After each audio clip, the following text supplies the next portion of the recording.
Hello, everyone. Welcome back to Avery's Apron. Today, we are going to be making this beautiful pan of jerk chicken, rice, and beans. This is a one-pot meal. I think you guys are going to love it, and we're going to get right into the recipe.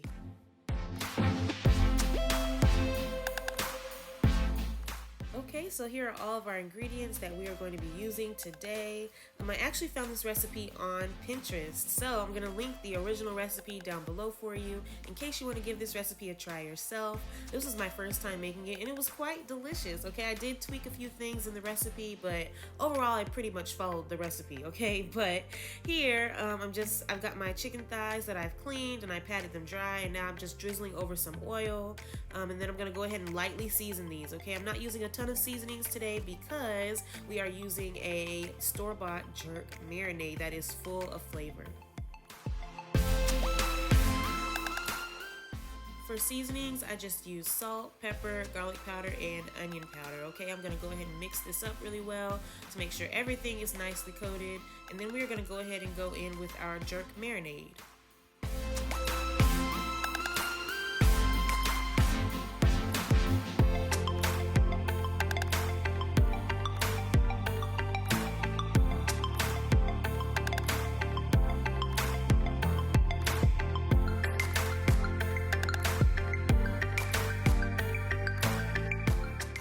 And for the marinade, I'm just using this Walker's Wood mild jerk seasoning. I'm going to go in with a generous amount and just make sure all my chicken is nicely coated. I'm using mild instead of hot today because my family doesn't like it as spicy as I do. But even this mild one has a pretty good kick to it. So yeah, it's pretty good. Okay, we're going to just give this a good mix. And feel free to use whatever jerk marinade you like, okay?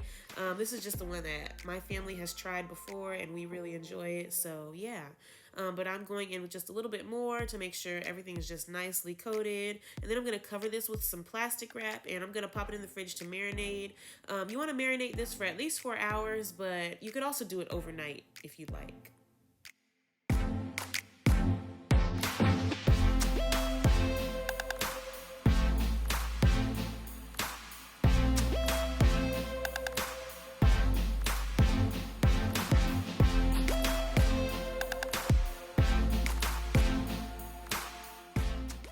So after your chicken has had a chance to marinate, you want to pull it out of the fridge and put it on the counter to let it sit out for about 30 minutes to an hour before you start cooking, okay? You never want to cook meat fresh out of the fridge, okay? You want to give it a chance to come to room temp a little bit so that it doesn't end up getting dry or tough as you cook it, okay? But I'm just going ahead and searing these now. I've already done a batch off camera, but here I'm just showing you my process. I've got my skillet here. I drizzled in some oil. I've got it over medium-high heat. I'm just laying the chicken thighs in skin side down first, just to get a nice brown on them. Then you want to flip them and let them brown up a little bit on the other side. And then we are going to go ahead and toast up our rice.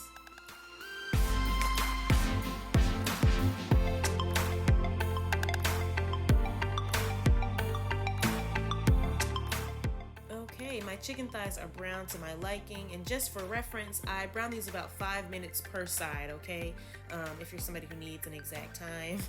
About 5 minutes per side should do the trick, okay?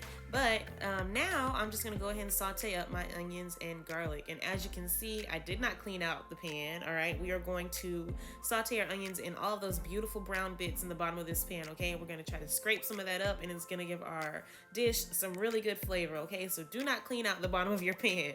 But as you can see, I'm just going in with a little bit of salt and a little bit of pepper to just help sweat these down a little bit. And once they are nice and translucent, after about 5 to 7 minutes, I'm gonna go in with my rice.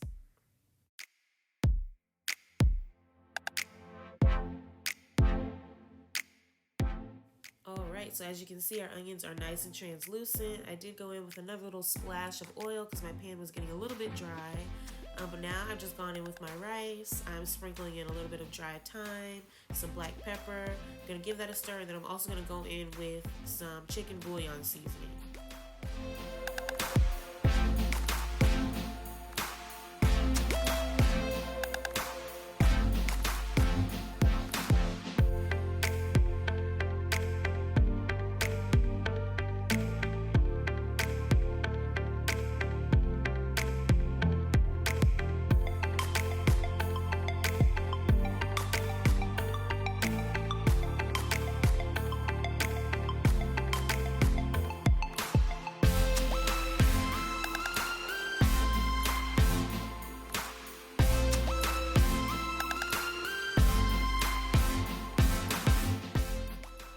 so at this point my oven is preheated to 350 degrees because we will be finishing this in the oven. But yes, at this point my rice is nice and toasty, so I'm stirring in a 15-ounce can of kidney beans that I have drained and rinsed. Okay, I'm also going to tuck away a few bay leaves in here. It's going to give the rice some really nice flavor, and we are going to go ahead and start adding in our liquid. Okay, so I'm using coconut milk and chicken broth for this recipe today.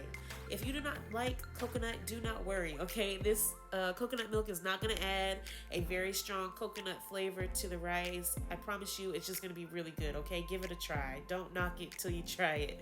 But anyways, I just stirred in my chicken broth as well. You can use water instead of broth if you'd like. I just think that the broth adds a really nice flavor and gives the rice a really nice texture as well. Okay, but we are going to go ahead and let that come to a simmer as you see here.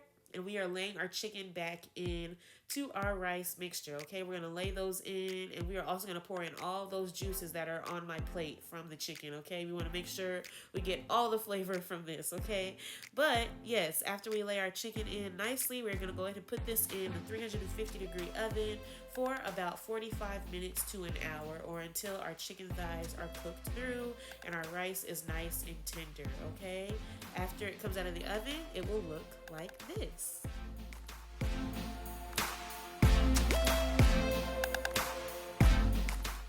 Our chicken is nice and golden brown. The skin is nice and crispy, and it just looks beautiful. Okay, so I like to play it safe and check the internal temperature with a meat thermometer. Okay, especially when I'm working with thighs, because they can be a little tricky to cook all the way through. All right, but they were good to go. You want your internal temperature to be 165, and as you saw, it was above that. Okay, and also after puncturing the meat with the thermometer, the juices ran out clear. So that's also how I knew they were done, okay?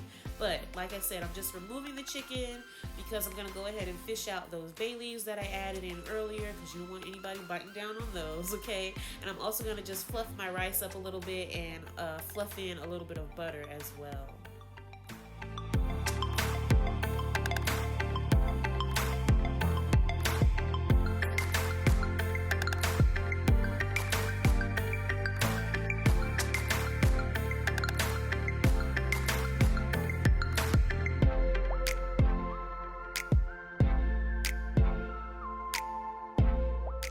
And one last tip for you before I head out, be sure to fluff your rice with a fork, okay?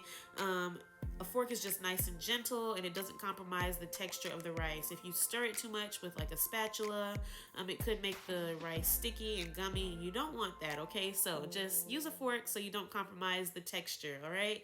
But yes, that is it for today's recipe, you guys. I'm just gonna go ahead and lay my chicken back on top of the rice, and then a family member is gonna come up and give this a try for you guys, all right? Don't forget to give this video a thumbs up if you enjoyed the recipe.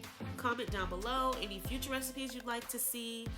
Don't forget to subscribe if you're not subscribed, and I will talk to you guys in my next one. Bye!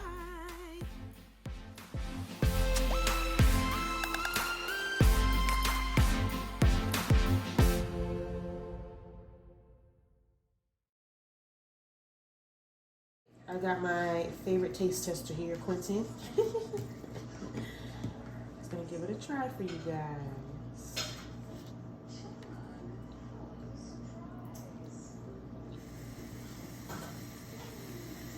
He always gives an honest review, so let's see.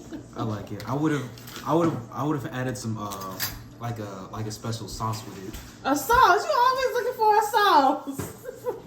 This ain't supposed to have no sauce. It's jerk chicken and rice.